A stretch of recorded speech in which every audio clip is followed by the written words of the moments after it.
अस्सलाम वालेकुम, कैसे हैं आप सब? उम्मीद है आप सब ठीक ठाक होंगे, खैरियत से होंगे। मैं भी शुक्र है अल्लाह का ठीक हूँ। तो ये जी मंडे की वीडियो है, मंडे का व्लॉग है, अपलोड मैं आज कर रही हूँ, बस टाइम नहीं मिल सका मुझे। और ये हम लोग सुबह सुबह उठे तो स्नो जो है वो हो रही थी, काफ़ी पड़ी भी हुई थी और साथ साथ पड़ भी रही थी, लेकिन ये वेट स्नो है। और जब सीज़न स्टार्ट हो रहा होता है ना स्नो का, और जब ख़त्म हो रहा होता है, तो ये जो वेट स्नो होती है ना, मुझे बहुत बुरी लगती है, क्योंकि इतना गंद कर देती है। बच्चे भी घर जब आते हैं स्कूल से, डे केयर से, सारे कपड़े उनके जो हैं ना वो मट्टी और मट्टी से भरे होते हैं, क्योंकि वो खेलते हैं बाहर जब उनको लेके जाते हैं। और सारी मट्टी वगैरह भी लगती है नीचे से, क्योंकि भी इतनी स्नो तो पड़ी नहीं है। और जब वो खुश्क होता है, उनके कपड़े खुश्क होते हैं, तो वो सारी रेत जो है ना वो घर में भी आके बस रेत ही रेत और सारा ना। तो मुझे ये जो मौसम है ना, मुझे स्नो वैसे पसंद है, विंटर पसंद है, लेकिन ये जो स्टार्ट का थोड़ा टाइम होता है और एंड का टाइम होता है ना, ये वेट स्नो वाला और सारा पानी पानी और गीला गीला, तो ये जो है ना वो मुझे कोई इतना ख़ास पसंद नहीं है। वो इसलिए पसंद नहीं है क्योंकि घर में बहुत गंद पड़ जाता है। शूज़ वाली जगह भी सारी एंट्रेंस पे रेत ही रेत, और ये बजरी जो डालते हैं वो हो जाती है। तो हम लोग फिर मैं भी बस साथ ही निकल आई थी आज, कुछ एक दो काम थे, बेटे के स्नो शूज़ लेने थे। एकदम से स्नो स्टार्ट हुई तो उसके मैंने भी लिए नहीं थे, तो वो लेने थे। आइकिया से मैंने जो है वो शीट लेनी थी, और ये एक शीट लेने के लिए मुझे इतनी दूर जो है ना वो आइकिया आना पड़ा, क्योंकि सस्ती यहीं से ही मिल रही थी, बाकी हर जगह से डबल प्राइस पे मुझे मिल रही थी, क्योंकि अभी सेलें वगैरह तो कहीं लगी ही नहीं है। उसके बाद हम लोग मोतोनेत आए, और ये आइकिया और मोतोनेत जो है ना वो इतनी कोई दूर नहीं है, थोड़े पास पास ही हैं। तो वहाँ से जो है ना वो सिर्फ एयर फ्रेशनर लेना था जो कार के लिए होता है। तो वो फिर ये था कि अच्छा स्पेशल जो है ना वो फिर नहीं आया जाता इतनी दूर, तो ये पास पास ही थे, तो हमने कहा ये भी पकड़ लेते हैं। तो ये जो मतलब जो पसंद है हम लोगों को, जो गाड़ी में मेरे हस्बैंड रखते हैं, वो उनको यही पसंद है जो यहाँ से मिलते हैं मोतोनेत से। फिर हम लोगों ने वो लिए। उसके बाद जो है ना फिर हम लोग सेलो चले गए। मैंने वहाँ से जो है ना वो बेटे के शूज़ वगैरह देखने थे। एकदम से जो है स्नो स्टार्ट हुई है, तो मैंने उसके विंटर शूज़ लिए ही नहीं थे, और लास्ट ईयर वाले जो है ना वो उसके छोटे हो गए थे। तो वो फिर मैंने काफ़ी जगह मैंने घूम फिर के देखा, कोई ख़ास बहुत ज़्यादा सेल नहीं लगी हुई थी, ऐसे ही 25-30% अभी इतनी लगी थी। लेकिन मुझे चूँकि एमरजेंसी में उसके शूज़ चाहिए थे, वरना मैं जो हूँ ना, मेरी कोशिश होती है कि मैं सेल पे ही चीज़ लूँ, ख़ास तौर पे बच्चों की, क्योंकि बच्चों की चीज़ें बहुत जल्दी एक सीज़न ही चलती हैं, बल्कि बस दफ़ा एक सीज़न में भी दो दो तीन तीन दफ़ा लेनी पड़ रही होती हैं। लेकिन अब मजबूरी थी, लेने थे। तो वो जो सेल पे भी हैं ना, वो मुझे अच्छे खासे जो हैं वो महंगे शूज़ मिले। 42 यूरो के मुझे शूज़ मिले, और मैंने इतने महंगे शूज़ कभी बच्चों के इस तरह लिए नहीं हैं। तो मुझे कुछ हो रहा था लेते हुए, लेकिन मैंने कहा अच्छा मजबूरी है, अब ये तो लेने पड़ने हैं। फिर वो शूज़ लिए, और उसके बाद कुछ ग्रॉसरी थी करने वाली, वो की। कुछ और मैंने कहा देखती हूँ कहीं पे कोई सेल वगैरह लगी हो। न्यूयॉर्कर पे थी, लेकिन कोई ख़ास नहीं थी, ऐसे ही चंद एक चीज़ों पे थोड़ी सी जो है ना उन्होंने सेल लगाई हुई थी। तो बस अब जो है ना अभी क्रिसमस स्टार्ट होने में तो टाइम है, तकरीबन है 1-1.5 महीना है। तो बल्कि 1-1.5 महीने से ज़्यादा ही है, लेकिन इनके जो गिफ्ट बॉक्सेस और इस तरह की चीज़ें होती हैं ना, वो अभी से आनी शुरू हो जाती हैं। तो वो काफ़ी जगहों पे आए हुए थे। तो ओकमानी में गई, वहाँ पे ये गिफ्ट बॉक्सेस वगैरह थे, लेकिन अभी ये तो फुल प्राइसेस पे थे और काफ़ी महंगे थे। लेकिन ज़ाहिर बात है, जिस तरह हम लोगों की ईद होती है, ये इन लोगों की भी ईद है, तो इस पे तो इन लोगों ने काफ़ी गिफ्ट्स वगैरह एक दूसरे को देने होते हैं।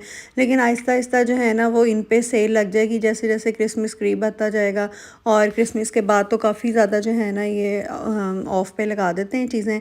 तो उस वक्त जो है ना ये गिफ्ट बॉक्सेस या इस तरह की चीज़ें जो है ना वो ख़रीद लेनी चाहिए, ताकि बाद में जो है वो हम लोगों ने भी जो गिफ्ट वगैरह मुख्तलिफ मौक़ों वगैरह पे, या ये जब स्कूल ख़त्म होते हैं, टीचर्स वगैरह को गिफ्ट देने होते हैं, तो तब काम आ जाते हैं। हाँ जी, तो ये सारी ग्रॉसरी करके लेके आए हैं। ये आटा है, ये आटा हम लोग यूज़ करते हैं, मुझे तो यही अच्छा लगता है। इससे पहले गोल्डन यूज़ करते थे, लेकिन अब मुझे ये ज़्यादा अच्छा लगता है। ये सारी चीज़ें हैं, बस इनको मैं समेटूंगी, और फिर देखती हूँ खाने के लिए क्या बनाना है। चावल जो है वो मैं फलक लेके आई हूँ, पहले दावत लेके आ रही थी, तो अब ये फलक लेके आ रही हूँ। ये भी अच्छे चावल हैं। तो बस ये चीज़ें अब समेटती हूँ, और फिर उसके बाद जो है ना देखती हूँ आज बनाना क्या है। हाँ जी, तो ठंड हो गई काफ़ी ज़्यादा, और मुझे आज समझ नहीं आ रही थी क्या बनाऊँ। कोई वो टिपिकल पाकिस्तानी खाना बनाने को मेरा दिल नहीं कर रहा था। तो ये फिर जो है ना मैंने चिकन निकाला, और इसको चॉप किया, इसके अंदर प्याज डाला, और सिर्फ जो है ना इसके अंदर चपली कबाब का मैंने मसाला डाला है, तो अभी मैं एक बना के चेक कर लेती हूँ, इसका नमक वगैरह अगर ज़रूरत हुई तो फिर इसमें मैं थोड़ी सी मिर्ची और डाल लूँगी या मसाला ही और डाल लूँगी। तो ये ऐसे भी बहुत मज़े के बनते हैं, मैंने इसके अंदर और कुछ भी नहीं ऐड किया है। तो जो चीज़ ऐसे ही मज़े की बन जाती हो ना, ज़्यादा मिर्च मसालों के बगैर, तो उसको मैं फिर ऐसे ही बना लेती होती हूँ, मैं बहुत ज़्यादा तरद्दुद नहीं करती फिर। तो ये फटाफट से जो है ना बन जाएंगे मीट बॉल्स, और इनको मैं ओवन में बनाऊँगी।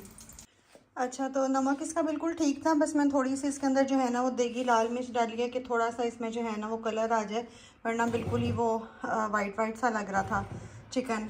तो बस अब मैं इसके बॉल्स बनाऊँगी और इसको जो है वो बेक कर लूँगी। और साथ इसके मैं बना रही हूँ सूप। यहाँ पे मेरे पास बोनलेस चिकन था, मैंने वही ले लिए हैं और बड़े बड़े पीस इसी तरह ही मैंने इसमें पानी में जो है ना वो शामिल कर दिए हैं। साथ सिर्फ नमक और काली मिर्च शामिल की है। मेरा सूप बनाने का जो तरीका होता है ना वो बहुत सिंपल और बहुत ईजी सा होता है, और इस तरीके से भी सूप बहुत मज़े का बन जाता है। उधर सूप बन रहा था, इधर जो है ना मीट बॉल्स ओवन में रखे हुए थे। मैं देख रही थी एक साइड से हो जाए तो इनका रुख चेंज कर दूँ। और यहाँ पे जो है ना वो गोश्त भी गल चुका था, बस मैं गोश्त इसमें से चिकन निकाल लूँगी और उसके बारीक बारीक रेशे कर लूँगी। और यहाँ पे जो है ना मीट बॉल्स की एक साइड रेडी हो गई थी, मैंने कहा इनका रुख चेंज कर देती हूँ। और अब मैं थोड़ा सा जो है ना इसकी हीट तेज़ करके ओवन की, और इनको दूसरी साइड से भी बेक कर लूँगी और ये बड़े अच्छे से बेक हो जाएंगे। तो यहाँ जी मैंने चिकन के रेशे कर लिए थे, अब इनको मैं सूप में शामिल कर दूँगी।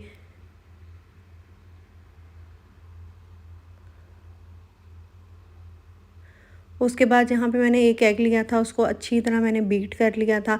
बीट करने के बाद मैं थोड़ा थोड़ा एग इसमें शामिल करती जाऊँगी, साथ साथ चम्मच हिलाती जाऊँगी।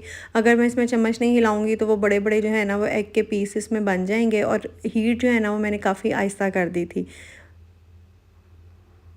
अच्छा, एग डालने के बाद अब इसमें जो है ना मैं थोड़ा सा शामिल करूँगी सोया सॉस। सोया सॉस अपनी मर्ज़ी है, आप ज़्यादा भी डाल सकते हैं, आप तो कम भी डाल सकते हैं। थोड़ा सा विनेगर शामिल कर रही हूँ, सूप में थोड़ा सा कर रही हूँ। बाद में साथ मैंने रख दिया था कि अगर किसी ने एक्स्ट्रा डालना है तो डाल लें। और उसके बाद ये थोड़ा सा जो है ना कॉर्नफ्लोर शामिल कर रही हूँ सूप को गाढ़ा करने के लिए। बहुत ज़्यादा गाढ़ा सूप जो है ना वो मैं नहीं बनाऊँगी, बस ऐसे ही दरमियाना सा जो है ना इसको थोड़ा सा थिक कर लूँगी। उसके बाद इधर जो है ना ये रेडी हो गए थे, मीट बॉल्स भी रेडी हो गए थे। साथ मैंने इसके गार्लिक ब्रेड बनानी थी और बाकी के जो मीट बॉल्स बच गए थे वो। और कुछ दिन पहले जो मैं बाज़ार से मीट बॉल्स लेके आई थी ना देसी शॉप से, मैंने कहा उनको भी मैं साथ ट्राई करती हूँ कि ये कैसे हैं। मुझे कोई ख़ास पसंद नहीं आए, शायद मैं इनको दोबारा लेके भी ना आऊँ। जो घर में मैंने बनाए थे वो बहुत मज़े के बने थे। बस अब इनको भी बेक कर लेते हैं। तो यहाँ पे जी हमारा जो था ना लंच कह लें, डिनर कह लें, शाम काफ़ी हो गई थी तो ये डिनर ही एक किस्म का था, रेडी हो गया था। सूप की ये रेसिपी ट्राई करें, बहुत क्विक है लेकिन बहुत मज़े का बनता है, कोई ज़्यादा टाइम नहीं लगता है। और गार्लिक ब्रेड तो वैसे ही बाज़ार की थी बनी हुई, और ये साथ मीट बॉल्स थे। तो चलें, मुझे दें इजाज़त, अल्लाह हाफिज़।